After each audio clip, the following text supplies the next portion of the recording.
Xalqaro olimpiya kuni o'ziga xos tarzda Buxoro Olimpiya va Paralimpiya sport turlariga tayyorlash markazida ham keng nishonlanmoqda.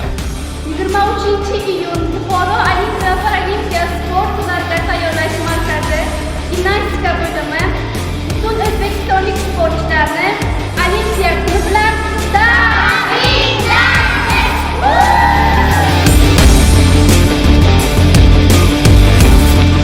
Bu kun dunyodagi barcha insonlarni tinchlik va hamjihatlik ostida birlashtirgan Olimpiya o'yinlarining yaratilishida katta ahamiyat kasb etadi.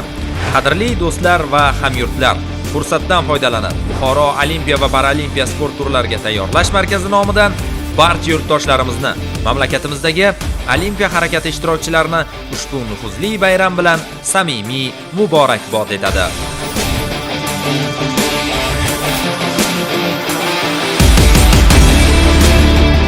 Buxoro Olimpiya va Paralimpiya sport turlariga tayyorlash markazi dzyudo bo'limi sportchilari nomidan butun O'zbekiston sportchilarini Xalqaro olimpiya kuni bilan tabriklaydi.